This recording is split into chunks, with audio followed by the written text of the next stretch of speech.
In 21st century, the second major breakthrough after the internet was cryptocurrency, or should I say Bitcoin, the most widely known form of cryptocurrency. In 2008, when it was first launched, it wasn't even worth a single penny. But now, in the international market, it's valued at over more than 45,000 US dollars. Hello everyone, I am Ritvik Shukla, currently pursuing my BTech from Dr. B.R. Ambedkar National Institute of Technology in Jalandhar, and today I'll be presenting a report on cryptocurrency and how it works and functions. On 31st October 2008, Satoshi Nakamoto published a paper on the internet, and the intent behind that paper was clear from its very first line. A version of electronic cash which would allow transactions to take place from one party to another without the interference of any financial institution. So what is cryptocurrency? Cryptocurrency is a form of payment which can be used online to purchase goods and services and is globally accepted. Cryptocurrencies work using a technology called blockchain. In this technology, people called miners have to confirm the transaction of Bitcoin, or I should say cryptocurrency, from one party to another using their high-end computer technologies. And for confirming each transaction, the miners get rewarded in none other than Bitcoin itself. Nowadays, Bitcoin is being looked as an alternate currency. Many people want to use Bitcoin instead of rupees and dollars. But right now, the main use of Bitcoin is as an investment. Many people invest in Bitcoin hoping that they would get higher returns after a few years, just like they do with gold. We don't use gold for our daily transactions, but we store it in our bank lockers, knowing that its price would go up and we would get good returns after a few years. Now, because of this similarity to gold, Bitcoin is also known as digital gold.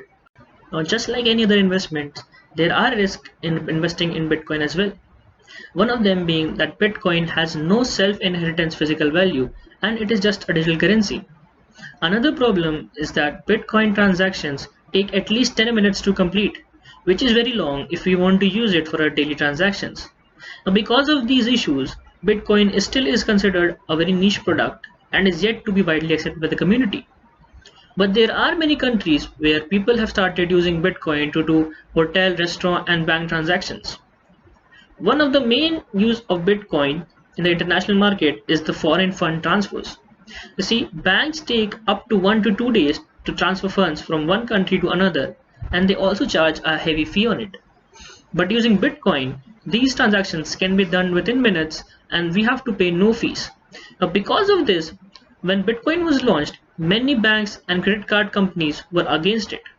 But in the last few months, during the COVID pandemic, the ambience has changed up a bit. During the lockdown, where many mutual funds and banks have struggled, Bitcoin prices have reached an all-time high.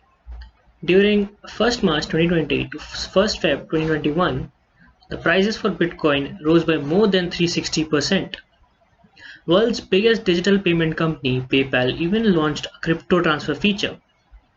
JP Morgan Bank, which used to be the arch nemesis of cryptocurrency, and in 2017 said that cryptocurrency is a fraud, even opened corporate account for cryptocurrency trading.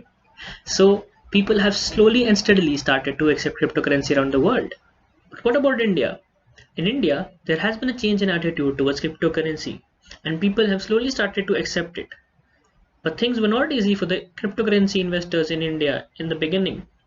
In April 2018, RBI ruled crypto out of the Indian bank system and through a circular ordered all the Indian banks to not to deal in any type of cryptocurrency exchanges, indirectly applying a ban on it. The main reason for this ban was security scams and money laundering. People on the dark web use cryptocurrency exchanges to deal in drugs and weapons, and it became almost impossible for the law enforcement agencies to track these transactions. Now, before the ban, there were many firms which used to totally depend on cryptocurrency investment and trading.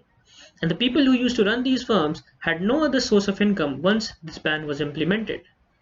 So all the firms wanted this ban to be lifted. And in 2019, they went to Supreme Court and filed a case against RBI and the ban.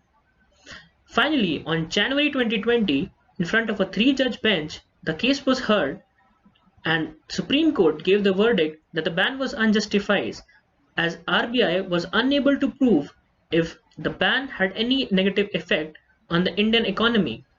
And on 4th March 2020, the ban was finally lifted and people started to invest in cryptocurrency once again.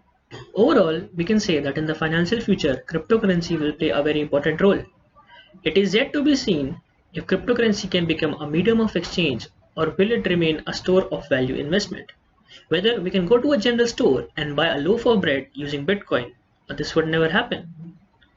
Certainly, this day is very far ahead, but we can still cannot count it as impossible. I hope you all liked my presentation on cryptocurrency and how it works and functions. Thank you.